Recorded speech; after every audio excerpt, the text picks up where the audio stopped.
Hey, welcome back to my channel. This is Ben Morales, your personal financial coach. And today I want to address this issue. Sometimes we feel, especially when we are pressed and we're trying to pay off debt, and it seems like we're never going to get out of debt. It seems like that moment of just having that burden off of us is never going to go away.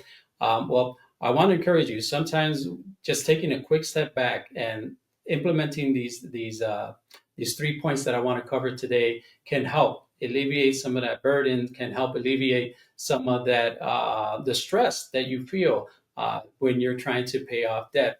So obviously, what we always want to do is we want to work toward implementing a personal line of credit. But sometimes before that, we have to look inwardly and see what's happening because it's not about always making more money, right? It's about how we're managing our cash flow. So let's take a look at this particular scenario. And we're going to see that in this particular scenario, this client really didn't have much of a cash flow, right? His income was 2134, expenses 1942.41.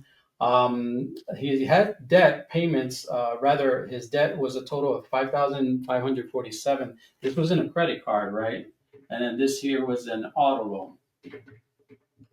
Okay, so the total of his debt was $36,473 with a payment of 591. So again, not a lot of cash flow here to work with. But when you're starting this process and you're really making a plan, you're starting to strategize, you're ready to attack that debt. One of the things that you can easily do is review your bank statements, right? And when you review your bank statement, you're going to look for leaks in your cash flow. All right, so let's be on the lookout for cash flow leaks. Where are they coming from? So I want to highlight a couple of cash flow leaks that most people have them. Sometimes we just forget, but these are some easy cash flow leaks that if you start to tweak back or cut spending in these areas, you should see a significant improvement. The number one, the biggest one that I've seen is subscriptions. Okay, ask yourself, how many subscriptions do you really need? Right? Do you need to have Prime Video, and do you need to have Disney and Hulu and Peacock? And do you need to have Spotify and Pandora? And do you need to have all these storages, iPhone storage and Google storage? All the subscriptions that you have, do me that favor. Go through review your bank statement, find out how many subscriptions you have, and start to make the adjustment. One, two, three subscriptions possibly, especially when it comes to streaming services. That's going to make a significant impact. Trust me. The second one is gym memberships. I can hear the groans already, right? Gym memberships. I always joke around. Gyms are not in the business to help you get healthy. Gyms are in business to collect membership fees from you. So if you are not going to the gym, right, why are you paying the 20, 30, $15 membership, right? Do that over time. Say it's 20 bucks. Over the years, 240 bucks. Put that back into your personal economy, right? I know a lot of time during this time of year, people make that resolution to get in shape, join a gym membership, and they don't follow through. So don't do that. Go to Target, buy yourself a couple of dumbbells, right? 10, 15, 20-pound dumbbells. You probably spend 50 bucks. And even if you don't use the dumbbells at least, you won't feel like a dumbbell because you're not going to the gym. So I'm just kidding. No one's a dumbbell here. But the gym membership is another area where a lot of people spend fees and they don't use it. And it's a leak that is taking place in their economy. Number three, fees, right? Bank fees. Any kind of other fees like to move money, any kind of money transfer fees. Sometimes people are sending money, they use fee exchanges and things like that. So, what fees are you paying on a monthly basis? Especially, I saw this a lot when I was in the bank. Many people have multiple banks, right? And sometimes they have multiple banks. Each bank has their minimum that you have to maintain. You don't maintain that minimum. What's going to happen is you're going to get charged a monthly fee. So, do you know the fees that you are paying, right? Do you need all those banks? Don't just stay with the bank because it was the bank that your mom opened for you, your first bank when you were 14 years old, 15 years old. It was your high school checking account. Don't just keep that account just to keep it, especially if the bank is really not doing anything to help you out. If they're not implementing any lines of credits for you, like less and less banks are doing right now. So stop paying those fees. All right, get yourself out of those accounts, consolidate as much as possible, and you're going to see an increase in your cash flow because that leak is not going to be around anymore. And talking about banks, I want to talk about number 4 as well.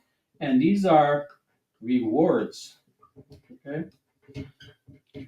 Was talking with someone. They had an unexpected expense that came through. Was feeling really down about it because they didn't want to. They're trying to save and do other things, and all of a sudden now you have this $2,700 expense, I think it was, that came across. And so in conversations where I asked, hey, don't you have this particular credit card that's giving you rewards? Boom, light bulb went off. Oh yeah, by the way, yeah, I do have one. Goes online, checks out, has almost $500 in rewards in the particular credit card, right? That's a $500 leak that he forgot about, right? In this case, it's a positive leak, right? But instead of spending the 2,700, he's able to leverage the rewards and apply it toward that particular unexpected expense for him. So as you're going through your statements, you're going to look out for these common leaks. Trust me, we all have them, okay?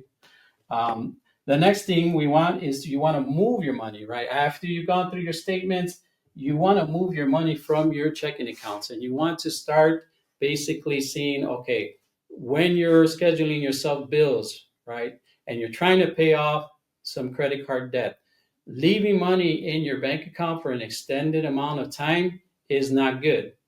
When you're using a debt tool, it's better for you to take at the end of the day any income that you have extra, any money in your checking account, and just use it toward paying down that particular debt. Which leads me to item number 3, or point number 3, which is begin to leverage a line of credit. Having a line of credit where you can go and deposit your funds when you get paid, and you get paid into your checking account. Don't just leave it there. Deposit it into your line of credit. Depositing it into your line of credit counts as a payment. Once you have your payment there, you can use that same line of credit to leverage for your bills throughout the course of the month and not necessarily leave it in a checking account. Now, how did this impact this particular client that we are working with here? Well, let's take a look at it. When we did this, the cash flow leak analysis, we found that he was overspending in a couple of key areas. $141 in restaurants, right? And then an additional $46 were going out and drinks. I believe it was some kind of coffee house that he was spending on. So we were able to find an additional $187, right? So $187 was an additional cash flow that we found. Now we add that to 191.59, where he found this stuff at, and let's see the improvement. Okay, 8. We got 7 here. We got $378.59 improvement simply by reviewing the bank statement, right?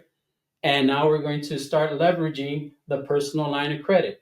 So we got a couple of dollars back into his economy.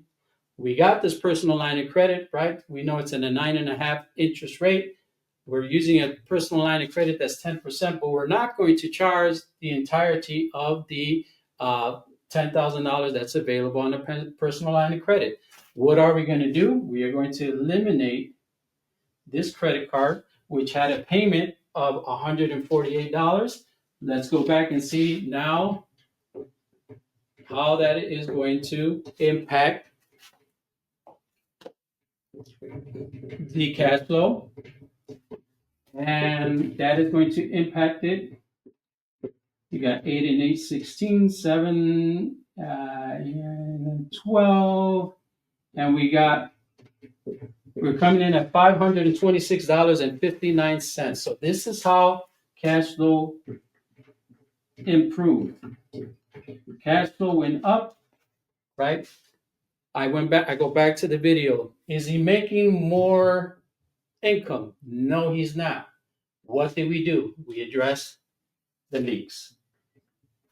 You got to address the leaks, right? Have both things going on. Addressing the leaks, utilizing a line of credit to be able to improve this cash flow. If we divided the 500 or 5,547 by the new cash flow, right? Let's see what we got here. How quickly might he pay that off? We're actually we're not deducting. All we're doing is just trying to get an idea how long it would take him with that increased cash flow to pay that off. Divided by 526, we're talking about 10 months. 10 months. And that's just the first step, right? Because now we have that personal line of credit. We're going to not leave our funds in the bank account. We're going to be taking those funds out from the line of credit whenever it is that we need them. So, which means that this is the maximum time that it would take for him to pay off that credit card debt with all the cash flow now that we were able to increase. So, I hope this helps you. If you have any questions, please leave them down below in the comments and share your thoughts. Share this video. Let me know if you want me to do any other type of content. If you want me to go in depth with the next step with this, I'll be more happy to do that. So with that, I do thank you for your time and for your support, and I look forward to seeing you at the next video.